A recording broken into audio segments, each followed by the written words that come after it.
let's talk about Raymond Scott.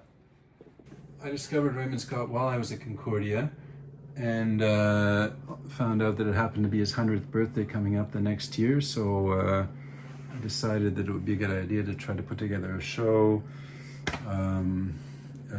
with the electroacoustics department, the jazz department, the classical, all that. Since, as I mentioned, his music has all of that. So it ended up being 70 people in the show and kind of a logistical nightmare, which somehow kind of worked out. Yeah, we got the people from the Raymond Scott Foundation in New York and involved and did some conferences, and this kind of central unit was the Concordia Raymond Scott Quartet, which ended up playing at the Jazz Fest, and we did some other stuff for his son's film and whatnot. So that was kind of a universe that I inhabited very intensely for a couple of years as well.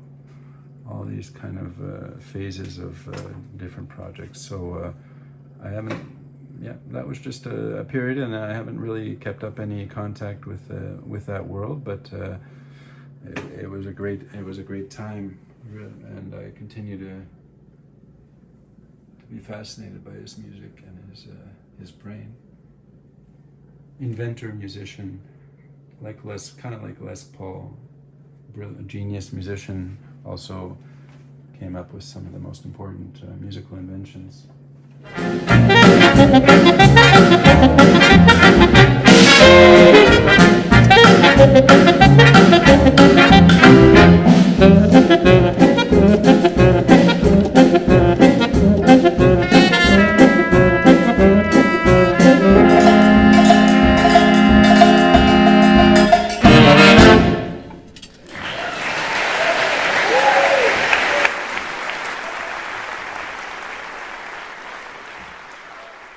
Okay, I'm playing with my dolls now. This is Raymond Scott, a little figurine that was put out with his electronium, his composite. It's not the electronium. This is the clavivox.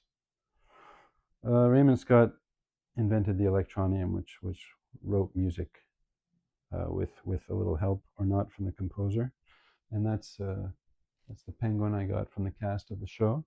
Penguins pop up all over Raymond Scott's mythology. And what's this guy's name? I'm looking for the other one. Oh, the Sesame Street. No, it's the Muppets, the Grumpy the Muppets. Yeah. So if anybody in the Pneumonia fan club has his companion, let's talk. Well, I'll make you an offer. He's very lonely and very, very grumpy. So I need to find his buddy. Okay, so these are the Techstar drums. These are 80s electronic drums, all analog with sort of a synth adjustment for each pad here. You got the module here. Anyways, these are the Tama version of the Simmons drums, which were popular in the 80s and recognizable in the Miami Vice type of affair. And this is the booklet, Tama Techstar drums. I like these kind of better than the Simmons. Anyways, I bought one and then I bought another one, so I ended up with a couple of bass drums, and I made this kit here, which I had the opportunity to try out with a band recently named Pneumonia, great band. Anyways. Okay, let's hear it. Oh yeah, so the way I've set this up, I have like a hi-hat type of affair here, and then a snare, a clap and snare, and then some toms, and then these two, well, this one is kind of rigged up as a cymbal. I call it a cymbal. A little bit of a sustained sound.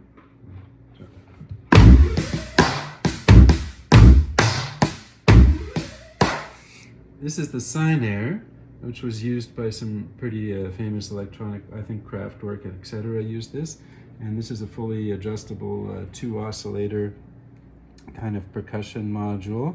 So I use that's kind of my main cymbal here.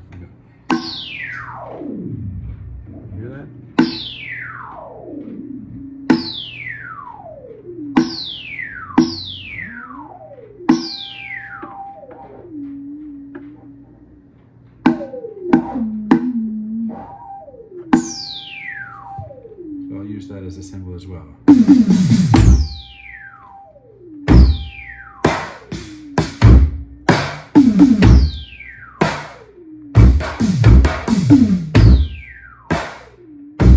And then the second bass drum is kind of like a hi-hat.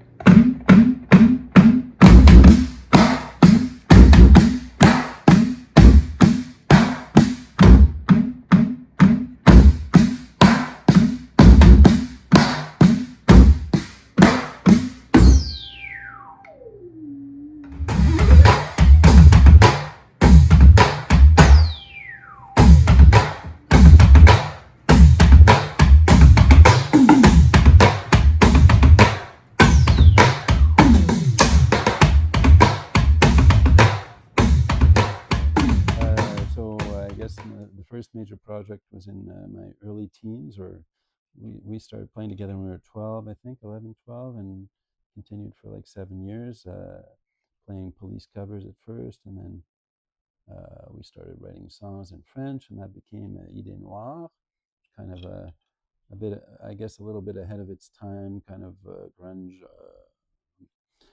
melodic grunge French band, which basically only put out a couple of tapes and a comp, and then when we were getting more interest in stuff, we got a little confused about what we wanted to do, and kind of petered out, and so that's it.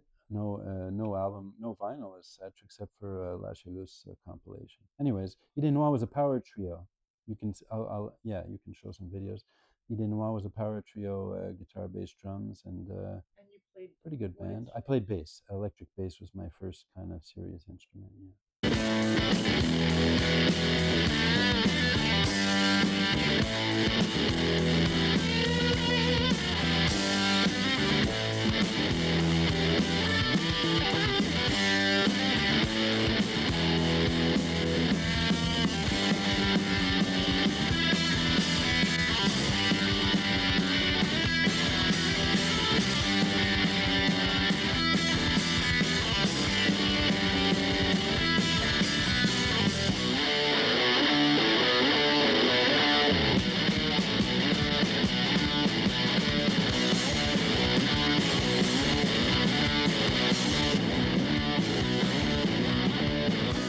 Big into the Police, and then we discovered these guys, the Nils. We got real into that, so I guess it kind of became a weird hybrid of the melodic side of the Police with the energy and the songwriting of the Nils. It started to sound a bit like a French Nils. There's some theremin stuff, and oh yeah. Later on, we met this guy from the Good Cookies, and what was that other band, Weather Permitting? Anyways, another Anglo songwriter guy we did a project with called Song Mason, which nobody ever heard of. And Scott is up there too. Yeah, we did some, I wrote some film music. I don't know, there's a bunch of stuff. And then... and that's you right here, right? That's Idée Noire, kids. And... this is a studio I tried to start in the country, but nobody came. Okay, I gotta stop being negative. Okay, I played a lot of gamelan, Balinese gamelan, the orchestra from the Université de Montréal. Did that for, I guess, for 10 years. Amazing experience. Gamelan, yeah.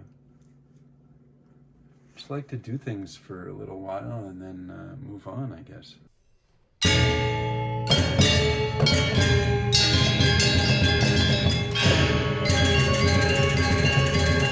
I moved into the woods with a bunch of instruments and recording gear. Then in Quebec, I kind of was a hermit from my 20s, and just learning to play instruments, recording stuff on my little 8-track. And when I came back to Civilization, I eventually went back to university and studied jazz saxophone, jazz composition. And I got pretty big into the saxophone. And then I got pretty big into the theremin. Kind of dropped everything else for a couple of years and just played theremin. And then I started directing a big band I was playing in. that lasted for about a decade, I guess. I directed this swing dance band called Ballroom Blitz.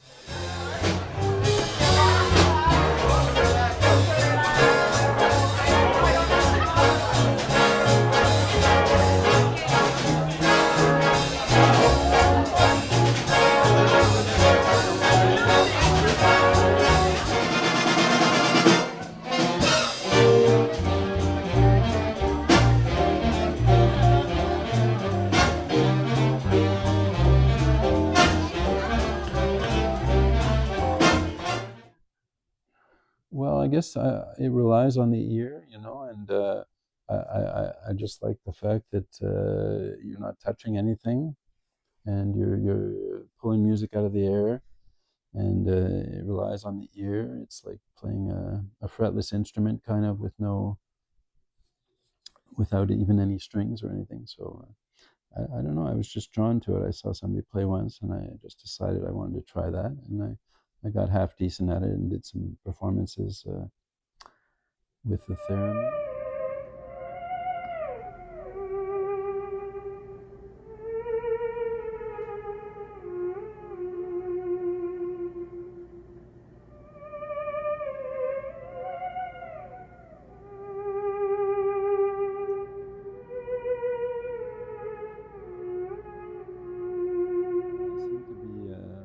Have a unquenchable thirst for old, weird instruments and vintage stuff. So I'm always still. I just arrived at the interview with an old organ today and a Leslie. What can I do? What do you Can't like stop. about that? What makes you? There's just so much personality in these old instruments, but so much gear, so little time. I don't know what to say. I just love it. So this is the Optigan. This is a sort of a kid's version of the Mellotron, or a family keyboard type of anybody can play sing-along favorites. And it plays these discs, optical discs, all analog, all studio musicians.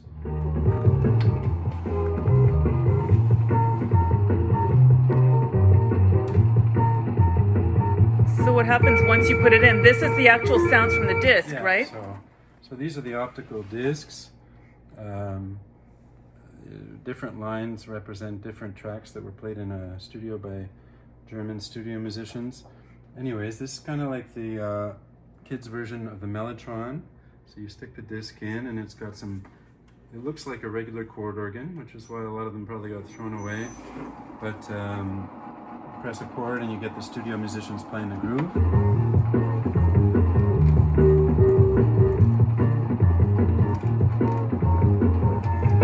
And then you get the same track being converted into different notes.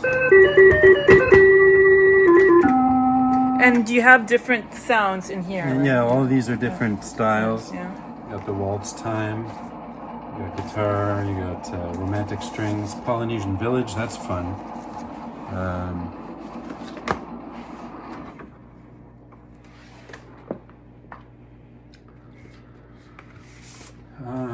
This is the Exotica disc, complete with the birds and everything.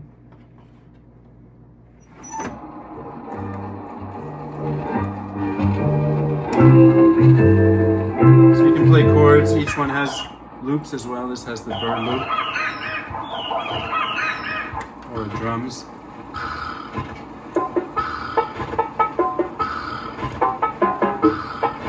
Another bird song.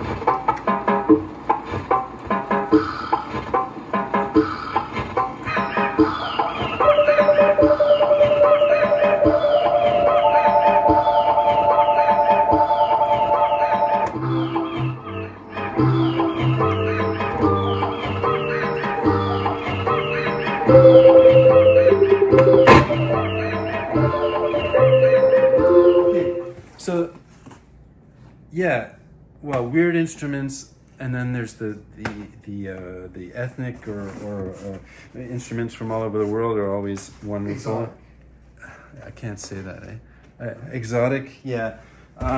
Exotic. This the other day, this came up. A guy was giving this away. It turns out to be a Persian santur.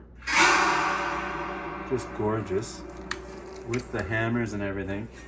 And it needs a little love to get it playing. 72 strings, which I'm gonna take a day to put the 72 strings on. I just ordered these, and it came in a box. came in a box. Yeah, wow. It was packed with bubble wrap, lots of bubble wrap. And you had to put it together. You had paper. To put it, wow. No. This came like this with the case and free. It was free. Wow. What could I do? It was free. And then, this kind of amusing enough to put in a video. I think these strings came in this box with the bubble wrap. Wow. From Ontario. Play a little bit of that. Play a little bit of Santur. Yeah, I'll show you my Santur technique. I don't even know how to hold these things. How do you learn how to play an instrument like this? Would you learn? This will be more, I think, for experimentation.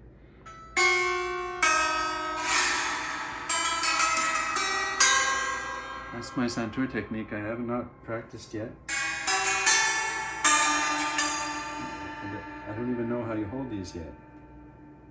Maybe like this.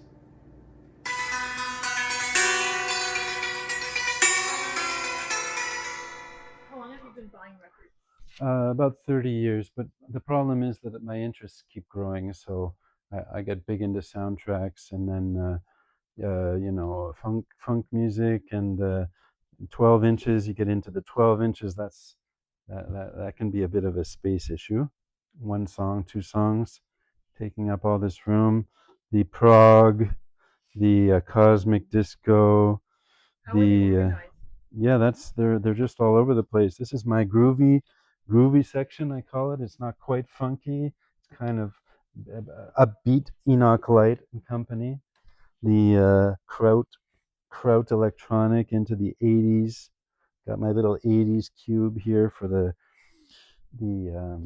classic 80s stuff. Love Billy Idol. And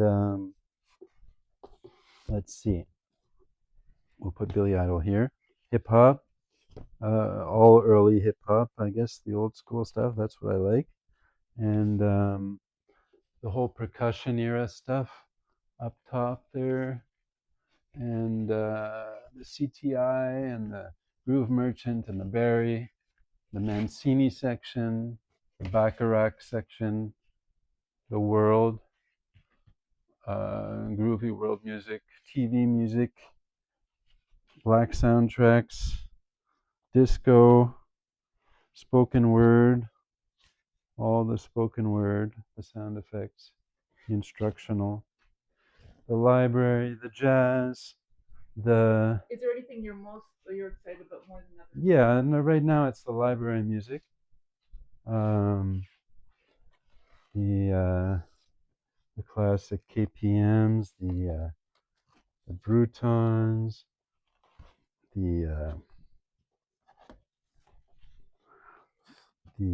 what's this? So many. The Umiliani, the electronic, the funky, the Moog, the new age, the jazz, the music from all over the world. It's there's just so much. The rock, the exotica, the instrumental, the classical, the outsider. The outsider I like to keep near the door because it's almost outside. It's the outsider weirdness where I keep Don X. Keep it away from the other stuff. It's another outsider. Oh, all time. This could have been in my top. Bongo and harp. Harp and bongo, all original stuff. Great. The sitar exploitations. Oh, another great one. The Microtonal Blues Band. So much music. Favorite albums? Well, that's pretty tough. So I just pulled out kind of some essentials here. This is, I guess, Desert Island for me. Axelrod, just beautiful instrumental music that speaks so well. And this I consider to be one album. Drama Suite Part 1 and 2, library music, some of the best library music, which was also released as a TV soundtrack. Just great funk, orchestral and funk band grooves. And Alan 2, that's Alan 2. And this is just a hell of a good funk record, jazz funk. Some of my favorite musicians are on here. Houston Person was a big one for the saxophone, and Idris Muhammad on the drums, one of my favorites. So this is just kind of sort of a random pull, but this would be a kind of desert island funk record if I had to choose one. But I love anything a little more on the weird side. This is like an Andre Pop record, released as Elsa Popping. A lot of tape experiment, sort of fanfare, brass band kind of feel, but with tape experiments going on. Really weird, really good. This is the Soothing Sounds for Baby, which doesn't have his name on it, but it was released as music to soothe babies, but it's way ahead of its time, pre-electronic music type of stuff. Minimalist, beefy electronic music. And I like the Private Press, the kind of the guys who put out a couple of hundred copies of a record. This is like sort of vocal dance music, really weird and kind of semi-pro and hilarious and groovy. That's kind of I like music that's intentionally humorous or non-intentionally humorous. So that's kind of a sample. This I would not take to a desert island for sure, but it's a lot of fun. This maybe all of these. Yeah, I'll take them all. I want to take. If I went to desert island, I would want to go with my 8,000 records if I could, you know. But if that could be arranged. Do you think you're gonna keep on buying records, or is this something you? It seems like it. It seems like it. I figured kind of the halfway point of life. Maybe I'd just settle down and actually listen to all this shit and play all these instruments and stuff. But I seem to keep wanting more and more and more. This is the purchase of the day: the Leslie and the Univox organ and the preamp. Look at, I mean, Jesus. This is the stereo preamp I didn't even know existed. Plug the organ and two other instruments through the spinning Leslie, and yeah, pretty happy. We're gonna go get it right now. Let's go.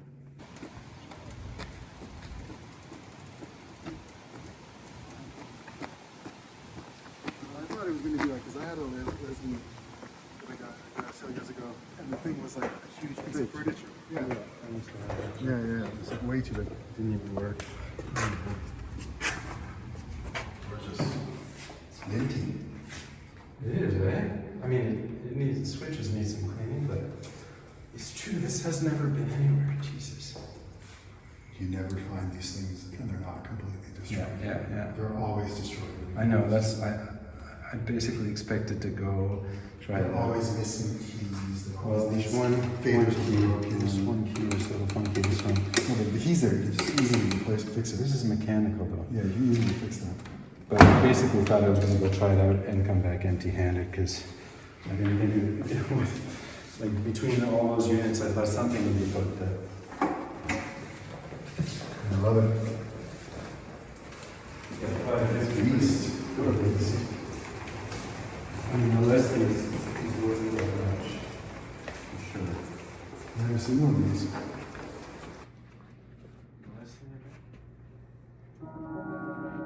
That's the fast.